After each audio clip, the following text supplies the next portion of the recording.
मुख्यमंत्री जर पारदर्शी कारभार करत असतील तर त्यांचं स्वागत आहे, पण पारदर्शीपणाने कारभार करताना त्यांचे हात कोणी बांधतायत का हा सुद्धा एक प्रश्न आहे। महाराष्ट्राच्या जनतेला आता या सगळ्याचा वीट आलेला आहे, कंटाळा आलेला आहे। त्यांना त्यांच्या व्यथा सोडवणारं सरकार पाहिजे। एकमेकाच्या व्यथांना पांघरून घालणारं सरकार हे महाराष्ट्राच्या जनतेला नको आहे आणि आमची सुद्धा हीच अपेक्षा आहे की विरोधी पक्ष म्हणून आम्ही नेमके कोणाचे विरोधी आहोत तर या समस्येच्या विरोधी आहोत। तर चांगलं राज्य घडवण्यासाठी सगळ्यांनी आपापल्या जबाबदाऱ्या पार पाडल्या पाहिजे। तुम्ही स्वतःही मुख्यमंत्री होतात, मुख्यमंत्र्यांकडे हे फोटो खूप आधीपासून आले होते आणि ते दाबून ठेवले गेले असं तुम्हाला वाटतंय का? समाज माध्यमांवर आणि माध्यमांमध्ये चर्चा आहे, त्यात तुम्हाला काय तथ्य वाटतं? आता या प्रश्नाचं उत्तर स्वतः मुख्यमंत्र्यांनी द्यायला पाहिजे, कारण ते स्वतः गृहमंत्री पण आहेत। आपला प्रश्न जो आहे तो अतिशय योग्य आहे की 2-3 म्हणजे डिसेंबरपासून ही घटना गाजते। राजीनाम्याची मागणी, बरं आज धनंजय मुंडे यांनी जो राजीनामा दिलेला आहे त्यांनी स्वतः कारण दिले त्यांच्या तब्येतीचं। मी त्यांच्या तब्येतीबद्दल कोणते भाष्य करू इच्छित नाही, कारण कोणीही कोणाच्या तब्येतीबद्दल आणि प्रकृती अस्वास्थ्याबद्दल चेष्टा टवाळी करू नये। जशी त्यांनी म्हणजे आमच्यातले जे कोणी गेले त्यांनी माझ्या प्रकृतीबद्दल केली होती, पण मी एक संस्कार पाळणार आहे म्हणून मी कोणाच्याही तब्येतीबद्दल किंवा प्रकृती अस्वास्थ्याबद्दल अजिबात चेष्टा करणार नाही। मात्र नेमकं खरं कारण काय? कारण धनंजय मुंडे यांनी सांगितलं की त्यांना त्यांच्या प्रकृती अस्वास्थ्यामुळे त्यांनी राजीनामा दिलाय। त्याच वेळेला अजितदादा असं म्हणाले की त्यांनी नैतिकतेच्या आधारावरती दिलेला आहे। तर नेमकं कारण काय? आणि जर का त्यांनी प्रकृती अस्वास्थ्यामुळे दिला असेल तर एवढे फोटो आणि व्हिडिओ बाहेर आल्यानंतर सुद्धा त्यांचा राजीनामा मग घेतला का गेला नाही याचं उत्तर सरकारने दिलं पाहिजे। आता माणिकराव कोकाटे यांचा नंबर असेल का? तुम्ही आग्रही होते पण धनंजय मुंडे राजीनामा द्यायला तयार नव्हते।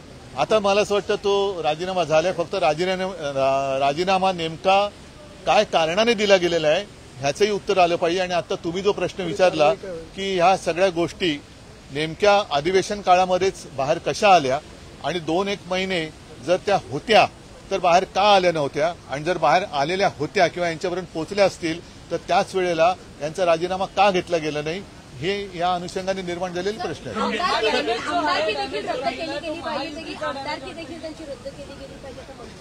आणि त्याचबरोबर खंडणीच्या कारणास्तव हा खून झाला होता आणि आता बघा धनंजय मुंडे यांच्या बंगल्यावर झाले असं समजतंय, तर सहआरोपी करावं का धनंजय मुंडे यांना देखील?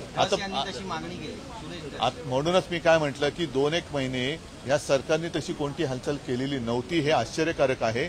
आणि आता जी काय मागणी होते मग ती जनता आज तिकडे मराठवाड्यामध्ये उत्स्फूर्तपणाने काही ठिकाणी बंद होत आहेत, तर जनतेची जी जनप्रक्षोभ आहे तो होऊ द्यायचा नसेल तर जनतेच्या भावनेचा आदर केला गेला पाहिजे। आणि नुसता राजीनामा नाही आणि केवळ एकाचाच नाही तर बाकी सुद्धा ज्या काही गोष्टी आता कानावर येत आहेत आणि घडतात आणि तुमच्याच माध्यमातून जनतेसमोर येत आहेत, सरकारने त्याही बाबतीमध्ये हालचाल केली पाहिजे। कारण आता हे सरकार खूप मजबूत आहे। आताच वेळ आहे की महाराष्ट्रातनं ही गुंडागर्दी आणि भ्रष्टाचार मुक्त महाराष्ट्र करायचा असेल तर हीच वेळ आहे। नाहीतर मग आता लाडक्या बहिणीसारखी लाडका गुंड अशी योजना सरकारने आणली, सरकारपेक्षा महाराष्ट्र बदनाम होतोय। बरं,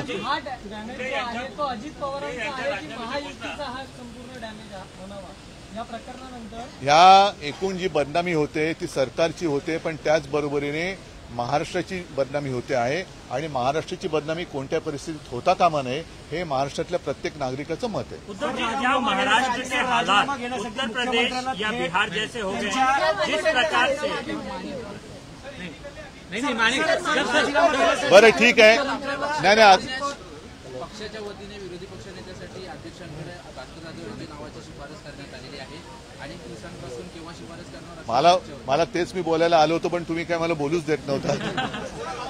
आता तुमच्या समोर मी जो आत्ता आलेलो आहे ते हेच सांगायला आलेलो आहे की गेले काही दिवस सातत्याने एक प्रश्न विचारला जात होता की विरोधी पक्षनेते पदावरती दावा तुम्ही सांगणार आहात की नाही। आज शिवसेनेने विरोधी पक्षनेते पदावरती दावा केलेला आहे आणि साहजिकच आहे काँग्रेस असो राष्ट्रवादी असो महाविकास आघाडी म्हणून या पुढची वाटचाल जी आहे ती आम्ही एकत्र करणार आहोत। इतर सुद्धा ज्या काही गोष्टी आहेत त्याहीबद्दल आमची चर्चा सुरू देखील आहे आणि यापुढे सुद्धा चर्चा करून आम्ही एकत्रित निर्णय यापुढे घेत राहू. पण आज मात्र आम्ही विधानसभा अध्यक्षांकडे विधानसभेतल्या विरोधी पक्षनेते पदासाठी माननीय भास्करराव जाधव यांच्या नावाची मागणी केलेली आहे आणि आम्हाला खात्री आहे की लोकशाही मूल्यांचं पालन करून लवकरात लवकर याचा निर्णय होईल आणि येत्या बजेटपूर्वी, कारण बजेटमध्ये विरोधी पक्षनेते पद किंवा विरोधी पक्षनेता असायला पाहिजे जो जनतेच्या वतीने काही बोलू शकेल. तर आम्ही अपेक्षा अशी करतोय की मुख्यमंत्री ज्याप्रमाणे स्वच्छ कारभार करतायत, भ्रष्टाचार एक असेल, आता त्यांनी काल परवा सांगितलेलं आहे की कोणी जरी गुंड असला, आता केंद्रीय मंत्र्यांच्या मुलीची छेडछाड काढली गेली, तर स्वतः मुख्यमंत्री बोललेत की कोणत्याही पक्षाचा असला तरी त्याला दया माया क्षमा दाखवली जाणार नाही. तर त्याच पद्धतीने त्याच नीतीला जागून याही बाबतीमध्ये लवकरात लवकर निर्णय होईल अशी आम्हाला आशा आहे. विरोधी पक्षनेते पदाचा 2.5 वर्षांचा फॉर्म्युला ठरलेला आहे का? नाही, असा फॉर्म्युला वगैरे काही नाहीये आणि म्हणून मी म्हटलं की आम्ही एकत्रितपणाने पुढे जातो आहोत.